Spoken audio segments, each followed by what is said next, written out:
जय श्रीराम. रामो राजमणी सदा विजयते, रामं रमेशं भजे. रामेणाभिहता निशाचरचमू, रामाय तस्मै नमः. रामान्नास्ति परायणं परतरं, रामस्य दासोऽस्म्यहं.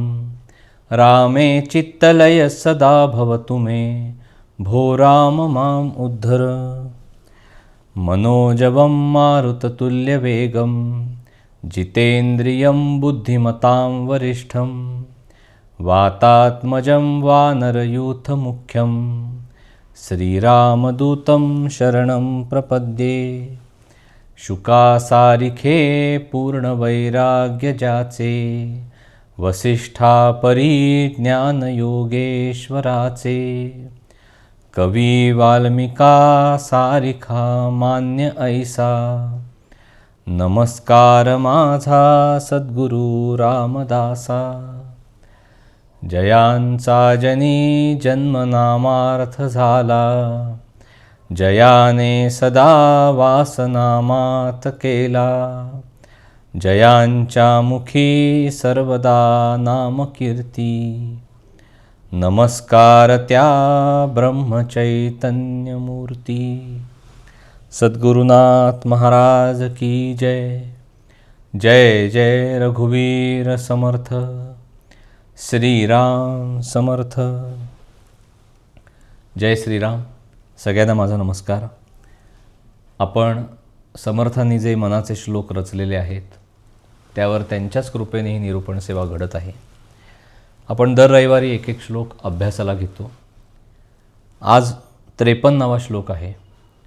तो श्लोक काय आहे ते आपण बघूया आणि त्याचा अर्थ बघूया. समर्थांना काय सांगायचं आहे ते आपण पाहूया. श्लोक बघूया. सदा आर्जवी प्रिय जो सर्वलोकी, सदा सर्वदा सत्यवादी विवेकी. न बोले कदा मिथ्यवाचा त्रिवाचा, जगी धन्य तो दास सर्वोत्तमाचा. जय जय रघुवीर समर्थ. श्रीराम समर्थ. काय सांगते समर्थ माऊली? पुढचं भक्त लक्षण आहे. आपण बघितलं 47व्या श्लोकापासून 56व्या श्लोकापर्यंत भक्त लक्षणं सांगितलेली आहेत. आता या श्लोकामध्ये भक्त लक्षण सांगताना समर्थ माऊली म्हणते की सदा आर्जवी प्रिय जो सर्व लोकी. आर्जवी म्हणजे नम्र, जो नम्रपणाने सगळ्यांबरोबर राहतो, जो विनंती वजा बोलतो प्रत्येक वेळेला. त्याच्या वाणीमध्ये आर्जव असतं, आज्ञा नसते, हुकूम नसतो, आर्जव असतं. त्यामुळे बोलण्यामध्ये प्रेम असतं. आणि म्हणून प्रिय जो सर्व लोकी असा जो भक्त आहे, ज्याची वाणी मधुर आहे, ज्याच्या बोलण्यामध्ये प्रेम आहे, तो सगळ्या लोकांना हवासा वाटतो, सगळ्या लोकांना तो प्रिय असतो.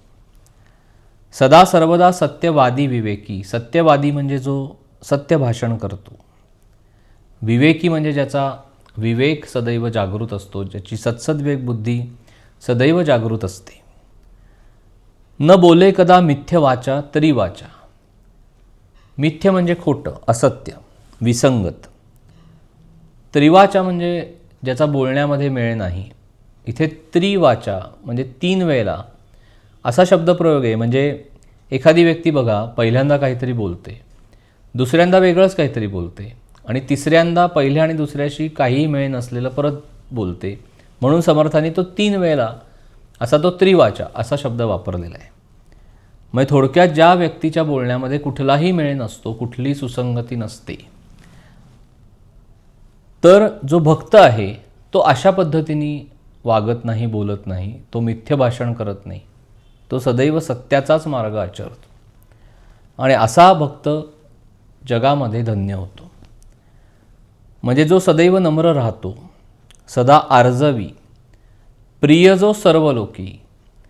म्हणजे जो नम्र आहे जो अहंकारी प्रवृत्तीतून सतत दुसऱ्याला आज्ञा देत नाही किंवा सूचना न देता आर्जव करतो, विनंती वजा बोलतो, तो सर्व लोकांमध्ये, जनांमध्ये प्रिय होतो. कारण त्याच्या वाणीतच माधुर्य आहे, त्याच्या बोलण्यामध्ये प्रेम आहे, त्याच्या नजरेमध्ये प्रेम आहे. महाराज म्हणतात ना की आपल्या बोलण्यामध्ये नाही तर पाहण्यामध्ये सुद्धा प्रेम असावं, आपल्या स्पर्शामध्ये प्रेम असावं, आणि ते समोरच्या माणसाला कळतं. त्याच्या जेव्हा तुम्ही सगळ्यांवर प्रेम करता तेव्हा एका वेळेला 1000 माणसं तुमच्यावर प्रेम करतात. हे भक्ताचं खरं लक्षण आहे. सदा सर्वदा सत्यवादी विवेकी म्हणजे जो सदैव सत्य भाषण करतो, ज्याचा विवेक सदैव जागृत असतो, ज्याची सत्सद्विवेक बुद्धी सदैव जागृत असते. न बोले कदा मिथ्य वाचा त्रिवाचा म्हणजे तो सत्याचं आचरण करतो, सत्याच्याच मार्गावरून जो चालतो, जो असत्य संभाषण कधीही करत नाही, जो मिथ्या कधीही बोलत नाही, असा जो भक्त आहे तो सर्वोत्तम भगवंताचा भक्त किंवा दास हा जगामध्ये धन्य होतो, असं समर्थ माऊली सांगते. आता या श्लोकामध्ये समर्थांनी भक्ताचं वागणं कसं असतं, बोलणं कसं असतं हे सांगितलेलं आहे.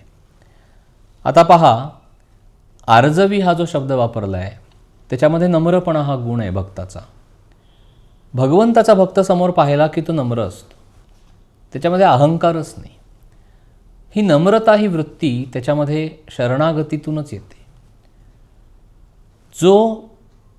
ज्याच्यामध्ये ज्ञानाचा अहंकार नाही, जो सदैव भगवंताला शरणागत आहे, मला काहीही कळत नाही ह्या भावनेमध्ये जो राहतो, जो सद्गुरु तत्वाला भिवून राहतो, जो परमेश्वराला भिवून राहतो, कर्म करताना आठवण असते त्याला सदैव महाराजांची, परमेश्वराची, की नाही आपल्या हातनं काही चुकीचं घडता कामा नाही आहे. जो पापभीरू असतो, जो शरणागत झालेला आहे, भगवंताची अतिशय मनापासून सेवा करतो, उपासना करतो, सर्वांभूती भगवत भाव बघतो, सगळ्यांमध्ये त्याला भगवंत दिसत असतो, असा जो नम्र भक्त आहे भगवंताचा, त्याच्यामध्ये दुसऱ्याला दुखवायचं नाही, दुसऱ्याचं मन दुखवायचं नाही, ही भावना सदैव प्रबळ असते. त्याच्यामुळे दुसऱ्यावर अहंकारी वृत्तीतून सत्ता गाजवणं, आज्ञा करणं, सूचना करणं ह्या गोष्टी त्याला जमत नाहीत, त्याला आवडत नाहीत. साधं बोलताना सुद्धा हे जमेल का, हे करूया का, म्हणजे आर्जव असतं.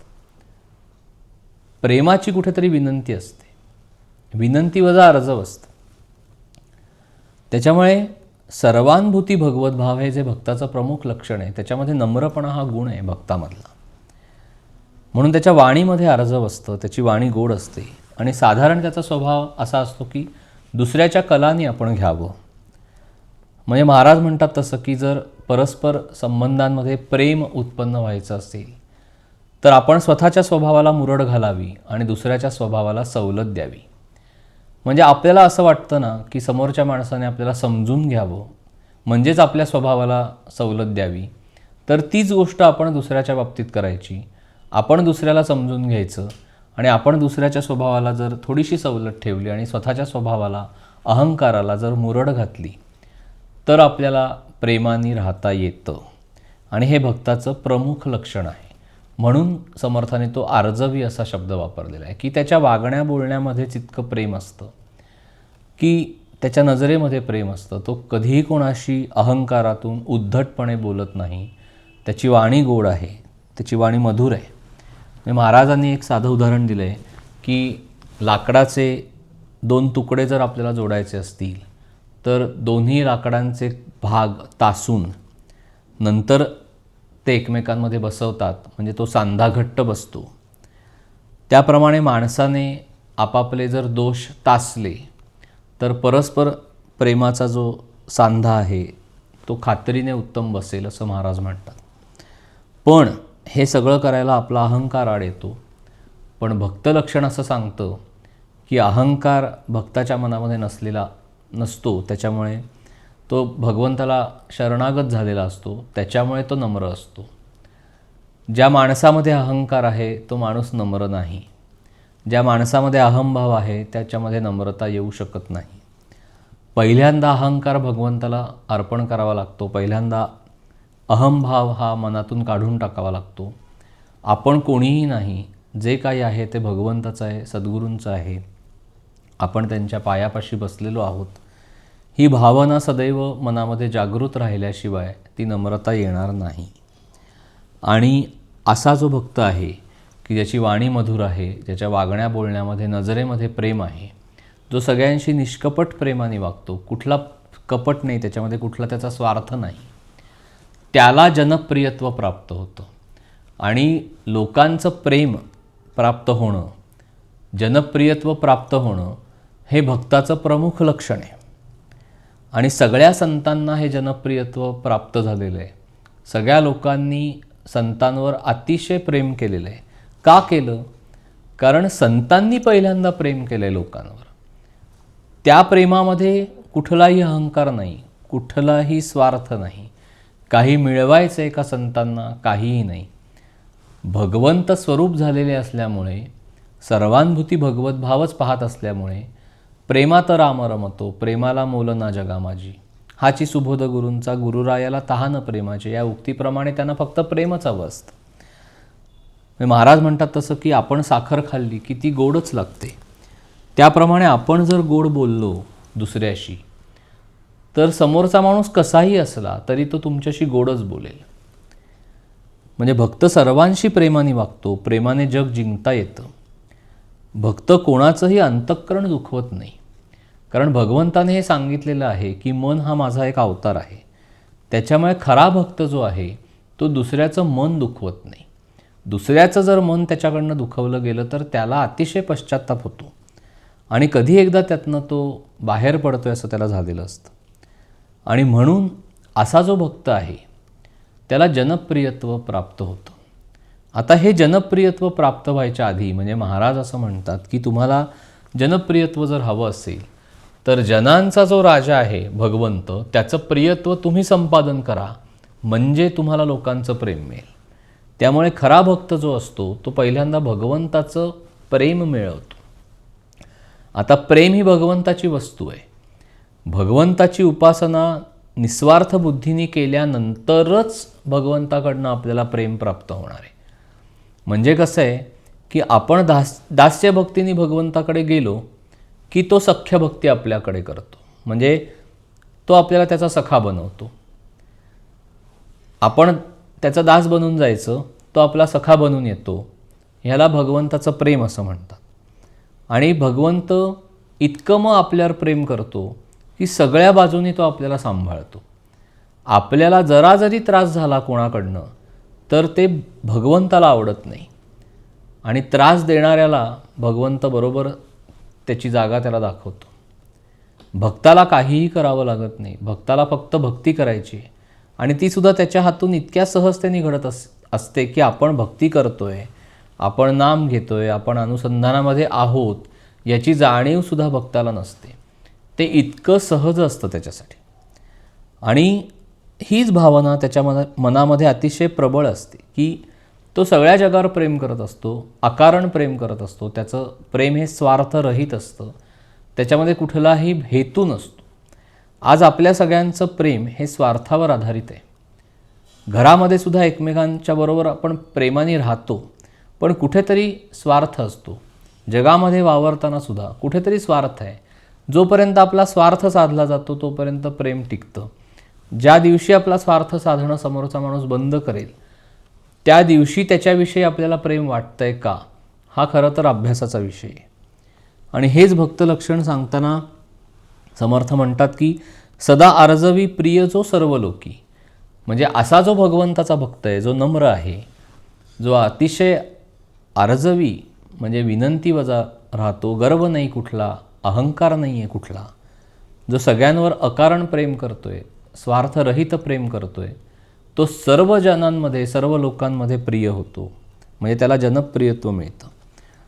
दुसऱ्या चरणामध्ये समर्थ माऊली सांगते भक्ताचं लक्षण की सदा सर्वदा सत्यवादी विवेकी. म्हणजे तो प्रत्येक वेळेला सत्याचाच पक्ष धरतो, सत्याचं आचरण करतो, सत्याच्याच मार्गावरनं चालतो, सत्य भाषण करतो, मिथ्या भाषण करत नाही. विवेकी असं संबोधलेलं आहे. म्हणजे जो खरा भक्त आहे तो विवेकी आहे. त्याची सत्सद्विवेक बुद्धी जागृत आहे, ज्याला आपण निरक्षीर विवेक म्हणतो ना, की योग्य काय अयोग्य काय हे त्याला प्रत्येक वेळेला जागृत असतं त्याच्या मनामध्ये. म्हणजे परमेश्वराची प्राप्ती करून घेऊ इच्छिणारा जो भक्त आहे तो सत्याच्याच मार्गाने जातो, तो असत्याच्या मार्गाने कधीही जात नाही. तो दुसऱ्याला फसवत नाही, त्याच्या मनामध्ये लबाडी नाही, त्याच्या मनामध्ये कपट नाही. तो दुसऱ्याने स्वतःला दुसरा आपल्याला फसवणारा नाही एवढं मात्र चातुर्य त्याच्याकडे असतं. म्हणून तो विवेकी शब्द आहे की त्याची विवेकबुद्धी जागृत असते. त्याच्यामुळे समोरचा माणूस आपल्याला फसवणार नाही एवढ्या व्यवहारामध्ये तो राहतो. स्वतः दुसऱ्याला फसवणार नाही, दुसऱ्याबरोबर लांडी लबाडी करणार नाही. आणि अजून थोडंसं पुढे जाऊन भक्त कसा असतो की समोरचा माणूस आपल्याला फसवतोय, समोरचा माणूस आपल्याशी लांडी लबाडीनी वागतोय हे समजून विवेकानी त्याच्यावर मात करून परत त्या व्यक्तीविषयी कुठलाही द्वेष, कपट, मनामध्ये लबाडी काहीही नाही. म्हणजे समोरच्याची लबाडी लक्षात घेऊन सुद्धा भक्त त्याच्याशी सरळ वर्तन करतो. हे भक्ताचं प्रमुख लक्षण आहे, कारण त्याला सांभाळणारा भगवंत आहे. म्हणजे महाराज काय सांगतात की व्यवहारामध्ये असावी दक्षता, अचूक प्रयत्न करावा सर्वथा, प्रपंचाता असावे दक्ष, सत्याचा धरावा पक्ष. त्या उक्तीप्रमाणे भक्त हा भगवंताच्या नामस्मरणाच्या योगे सदैव अनुसंधानामध्ये राहतो, चिंतनामध्ये राहतो. त्याचा विवेक सदैव जागृत असतो, कारण तो नाम घेतोय, भगवंताचं स्मरण ठेवतोय. तो सदैव सत्याचाच पक्ष धरतो, सत्याचीच कास धरतो.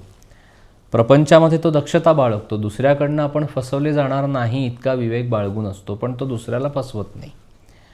त्याच्या विकारांवर त्याने ताबा मिळवलेला असतो. त्याची देहबुद्धी हळूहळू क्षीण होत चाललेली असते. त्यामुळे तो ढोंग किंवा बुवाबाजीमध्ये सुद्धा पडत नाही. तो सत्याचाच मार्ग आचरतो आणि तो विवेक सदैव जागृत ठेवतो. पुढचं भक्त लक्षण सांगताना 3ऱ्या चरणामध्ये समर्थ माऊली असं म्हणते की न बोले कदा मिथ्या वाचा त्रिवाचा. म्हणजे मिथ्य म्हणजे असत्य, खोटं. जो खरा भक्त आहे तो कधीही खोटं बोलत नाही, तो कधी मिथ्य संभाषण करत नाही. आणि हे समर्थांनी त्रिवाचा असा शब्दप्रयोग करून, म्हणजे मगाशी आपण बघितलं तसं की काही जणांना सवय असते, आज एक काहीतरी बोलतील, उद्या वेगळंच काहीतरी बोलतील, आणि परवा अजूनच पहिल्या 2 दिवसांपेक्षा अजूनच तिसरं काहीतरी बोलतील. म्हणजे कुठलाही मेळ नाही. तर भक्ताच्या बाबतीत असं नसतं. तो जे बोलतो त्याप्रमाणेच तो वागतो. तो आज एक बोलला आहे, उद्या दुसरंच बोलला आहे असं करत नाही. त्याच्यामुळे त्याच्या बोलण्यामध्ये विसंगती नसते. त्याच्यामुळे असा जो भक्त आहे, जो नम्र आहे, जो आर्जवाने बोलणारा आहे, जो सर्व लोकांमध्ये अतिशय प्रिय आहे, तो त्याला जनप्रियत्व लाभतं. तो सत्याचं आचरण करतो, सत्याची कास धरतो, तो त्याचा विवेक जागृत ठेवतो, तो मिथ्य संभाषण करत नाही.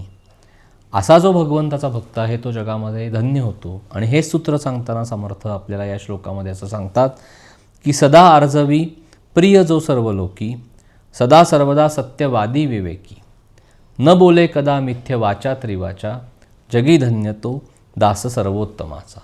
जय जय रघुवीर समर्थ.